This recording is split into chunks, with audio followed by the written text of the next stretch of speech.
Bonjour à tous et bienvenue sur la chaîne Juris Business. Aujourd'hui, nous allons continuer les cours de droit que vous m'avez réclamés et on va enchaîner avec la partie sur les dirigeants. Dans cette partie, on va voir pas mal de choses qui sont intéressantes, notamment évidemment le mandat social, donc c'est le mandat qui va permettre aux dirigeants de diriger la société. On a aussi la cessation du mandat qui va être quelque chose d'intéressant à aborder et on va avoir tout ce qui va être responsabilité des dirigeants, donc sur le plan civil et sur le plan pénal. Donc là, je rappelle, quand on parle de dirigeants, on est sur des entreprises comme la SARL, la SAS, etc., où il y a un mode de désignation des dirigeants. Donc voilà, c'est vraiment des modes qui sont alternatifs à tout ce qui va être micro-entreprise, entreprise individuelle, où forcément l'entrepreneur est entre guillemets le dirigeant. Et là réside la grande différence entre l'entreprise individuelle, la micro-entreprise, etc. et entre des sociétés comme la SAS par exemple, où vous devez rendre des comptes non seulement à vos associés, mais aussi aux actionnaires. Donc sans plus tarder, nous allons parler du mandat social. C'est la première grande partie de cette vidéo, c'est vraiment à mon sens la plus importante, celle qu'il faut vraiment bien comprendre pour comprendre tout le reste. Dans une société, on parle de dirigeant de droit. En fait, le dirigeant de droit, il va être désigné par l'organe social compétent. Le plus souvent, ça va être les associés qui vont voter pour telle ou telle personne qui va exercer le rôle de dirigeant. Comme son nom l'indique, le dirigeant va diriger la société. Il assure vraiment la direction de la société et assure la pérennité de cette dernière.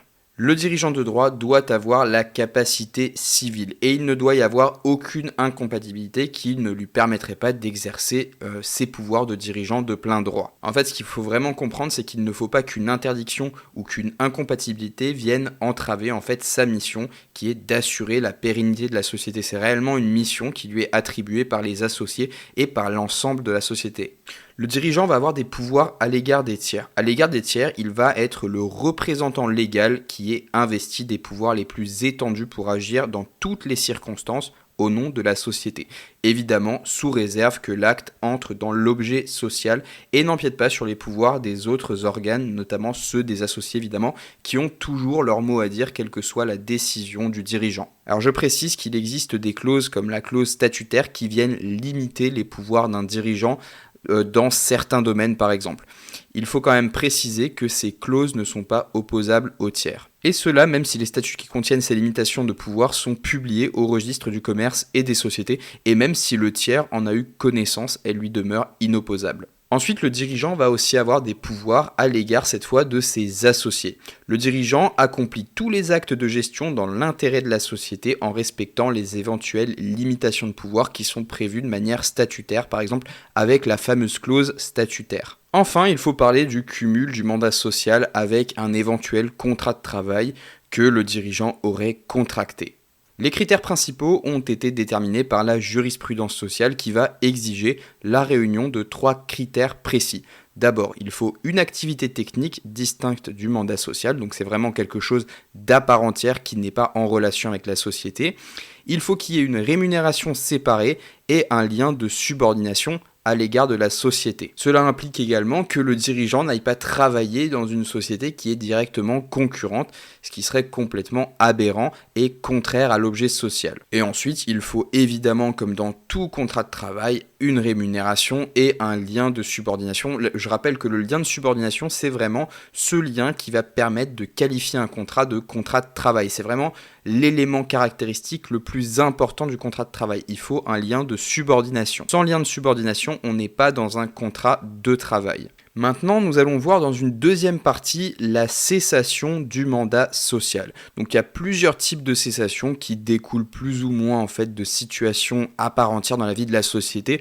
La plus commune, c'est la cessation de plein droit. Donc par exemple, lorsqu'il y a des situations personnelles qui viennent entraver l'exercice social, notamment la démission, le décès, une incapacité ou une interdiction, ou alors des conséquences de la vie de la société, donc par exemple une transformation ou une dissolution qui mettent fin directement de plein droit au mandat social. Donc ça c'est très logique, c'est très simple et c'est le cas de figure le plus courant. Ensuite il y a la révocation, donc les associés ont le droit de révoquer les dirigeants selon les modalités légales prévues pour chaque structure. La loi va prévoir que certains dirigeants peuvent obtenir en justice des dommages et intérêts si leur révocation ne repose pas sur des fondements qui sont justes et motivés.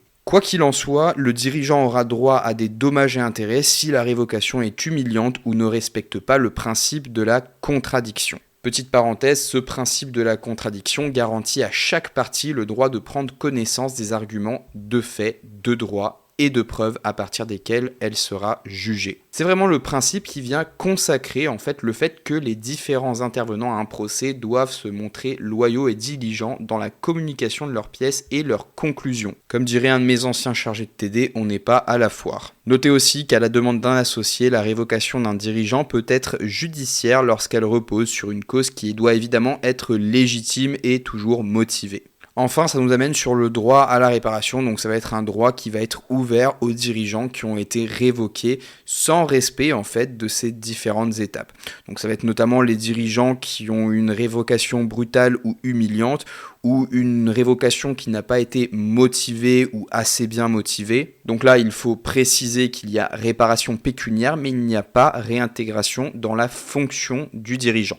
Ensuite, nous allons parler de la responsabilité. Donc, on va terminer ce chapitre sur le mandat social avec la responsabilité du dirigeant. Donc, il y a deux types de responsabilités que vous connaissez. C'est la responsabilité sur le plan civil et la responsabilité sur le plan pénal. Donc on va les voir successivement et on va vraiment venir apporter les éléments essentiels. On va pas forcément aller très très loin dans le détail puisque ça c'est les infractions pénales, etc. Le droit pénal des affaires, je ferai peut-être une playlist à part entière, mais c'est pas vraiment l'objet de la vidéo. Quoi qu'il en soit, le dirigeant va être responsable civilement parlant envers la société et envers les tiers.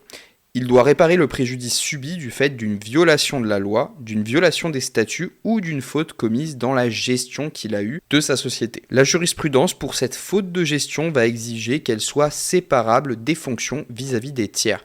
Et on a un site qui est très intéressant qui s'appelle Experts et Décideurs que je vous invite directement à aller voir. C'est un site qui est très intéressant, qui traite de plein de choses qui a trait au droit des affaires. Et là, ils nous donnent une définition très exhaustive de ce qu'on appelle la faute de gestion. Ils nous disent une faute de gestion peut se définir comme une action ou une inaction commise par un dirigeant d'entreprise dans l'administration générale de sa société, manifestement contraire aux intérêts de l'entreprise. Donc on peut voir qu'on a vraiment cette notion d'intérêt social qui va chapeauter un petit peu toutes les actions du dirigeant et qui va peut-être, en fait, s'il commet une faute de gestion, lui être reproché dès lors que l'action qu'il a menée n'est pas faite dans l'intérêt de l'entreprise. Cette faute de gestion, là je complète un petit peu la définition au fur et à mesure, je regarde quelques sites qui sont très intéressants. On nous dit par exemple que la faute de gestion peut résulter d'une manœuvre frauduleuse, d'une négligence, d'une imprudence, d'une erreur volontaire ou non. Donc on a vraiment cette notion en fait de volonté ou non en fait. Ça peut être une action ou une omission.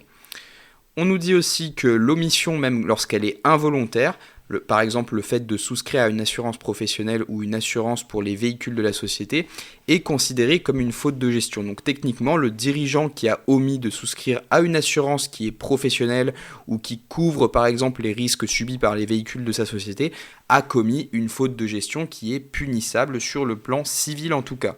Sur le plan pénal, le dirigeant est responsable en qualité d'auteur ou complice des infractions à la loi. Donc non seulement s'il est auteur, mais également s'il est complice des infractions à la loi. Enfin, nous allons voir ce qui s'appelle l'action civile de la société contre son dirigeant. Donc l'action en réparation réservée à la société s'appelle l'action sociale. C'est vraiment l'action de la société contre son dirigeant. Elle va pouvoir être intentée par le représentant légal ou subsidiairement par un ou plusieurs associés conjointement. Dans certaines structures, les associés vont pouvoir agir ensemble contre leurs dirigeants, mais ils doivent ils doivent regrouper un certain nombre de capital social. Donc ils doivent être à peu près 10% dans une SARL et je crois que c'est 5% pour une SA. Donc dès lors qu'ils atteignent ces chiffres-là, ils peuvent agir sur cette base contre le dirigeant. On est sur ce qu'on appelle l'action ut singulis, c'est lorsque la société est victime d'agissements de son dirigeant qui apparaissent contraires à toujours ce fameux intérêt social. Il va appartenir à la société d'engager la responsabilité du dirigeant à travers cette fameuse action sociale qui est généralement décidée par les organes dirigeants de la société et notamment les associés. Donc voilà, c'est déjà la fin de cette vidéo, j'espère qu'elle vous a plu. Si c'est le cas, n'oubliez pas de vous abonner, de mettre un pouce bleu et je vous retrouve dans une autre vidéo pour plus d'informations et de cours de droit. Ciao ciao.